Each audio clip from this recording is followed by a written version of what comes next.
نحمدہ ونصلی ونسلم علی رسولہ الکریم، اما بعد۔ امام ترمذی رحمۃ اللہ علیہ نے اپنی ترمذی شریف میں ایک روایت ذکر کی ہے، اور اس روایت سے یہ پتہ چلتا ہے کہ نبی کریم صلی اللہ علیہ وسلم کی وفات کا صدمہ اگر کسی کو پہنچے گا تو اس کو بھی بڑا اجر و ثواب ملے گا۔ اور حدیث کچھ اس طرح ہے کہ آپ صلی اللہ علیہ وسلم نے فرمایا کہ جس کے 3 بچے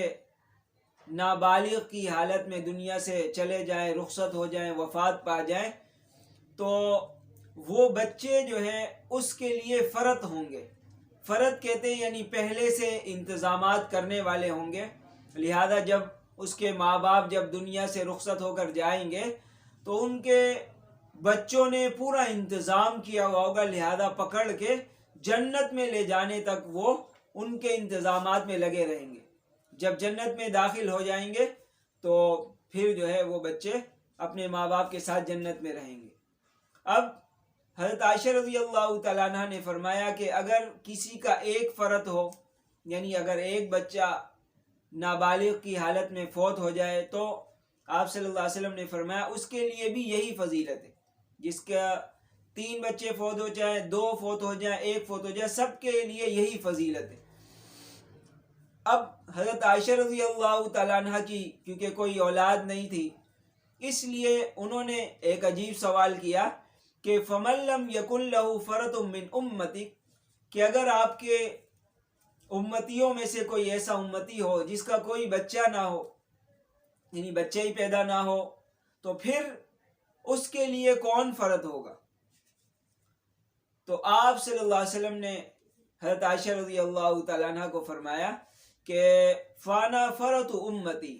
تو ایسے امتی کا میں فرد ہوں گا، یعنی جس کی کوئی اولاد فوت نہیں ہوئی ہو، جس کو کوئی پریشانی نہیں ملی ہو، تو میں امتی کے لیے فرد بنوں گا، میں اس کے لیے انتظامات کرنے والا بنوں گا۔ آگے عجیب وجہ آپ صلی اللہ علیہ وسلم نے ارشاد فرمائی کہ لن یصابوا بمثلی، کہ میرا جیسا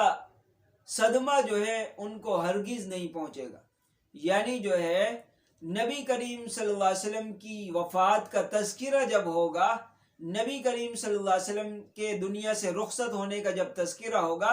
تو ان کے سینے میں ایک صدمہ اٹھے گا، اور جو ہے وہ رنجیدہ ہوں گے، غمزدہ ہوں گے۔ ظاہر ہے اگر یہ بات سوچی جائے کہ کسی کے سامنے نبی کریم صلی اللہ علیہ وسلم کی برکتوں کا ذکر ہو، نبی کریم صلی اللہ علیہ وسلم کے حسن کا ذکر ہو، نبی کریم صلی اللہ علیہ وسلم کی نمازوں کا تذکرہ ہو، نبی کریم صلی اللہ علیہ وسلم کی تلاوت کا ذکر ہو، نبی کی اداؤں کا، نبی کی سنتوں کا، نبی کے پاکیزہ لمحات کا ذکر ہو، تو ظاہر ہے اس کے دل میں ایک خواہش، ایک تمنا پیدا ہوتی ہے کہ کاش میں اس زمانے میں موجود ہوتا، مجھے بھی آپ صلی اللہ علیہ وسلم کی مجلس میں بیٹھنے کی فضیلت حاصل ہوتی، مجھے بھی آپ صلی اللہ علیہ وسلم سے سلام عرض کرنے کی سعادت نصیب ہوتی، مجھے بھی آپ صلی اللہ علیہ وسلم کے پیچھے نماز پڑھنے کی سعادت ملتی، نبی کریم صلی اللہ علیہ وسلم کی قرأت سننے کی سعادت ملتی۔ ظاہر ہے جب وہ گہرائی میں جائے گا اس کے دل کو ایک لگے گی، اس کو ایک صدمہ پہنچے گا۔ آپ صلی اللہ علیہ وسلم نے فرمایا جس کو یہ صدمہ پہنچے گا میں اس کے لیے فرد ہوں گا، میں اس کے لیے جنت میں پہنچانے کے انتظامات کرنے والا ہوں گا۔ تو وفات رسول کا غم اور صدمہ اگر کسی کو پہنچے، اس کا مطلب یہ نہیں ہے کہ لوگ زبردستی رونا شروع کر دیں۔ انسان کے لیے شریعت کے اندر مسلمانوں کے لیے تصنع، بناوٹ، تکلف، یہ سب جو ہے نہیں ہے اسلام کے اندر، یہ سب پسندیدہ کام نہیں۔ ہاں بے اختیار اگر آنسو نکل آئے، صدمہ ہو جائے، اس کی بھی گنجائش ہے۔ نبی کریم صلی اللہ علیہ وسلم کے بیٹے حضرت ابراہیم رضی اللہ تعالیٰ عنہ کا جب انتقال ہو رہا تھا، نبی کریم صلی اللہ علیہ وسلم کے آنسو بہہ رہے تھے، نبی کریم صلی اللہ علیہ وسلم کی آنکھوں میں آنسو تھے۔ صحابہ کرام نے پوچھا بھی، فرمایا کہ یہ تو اللہ کی رحمت ہے، رحمت جو ہے خود بخود آ رہی ہے۔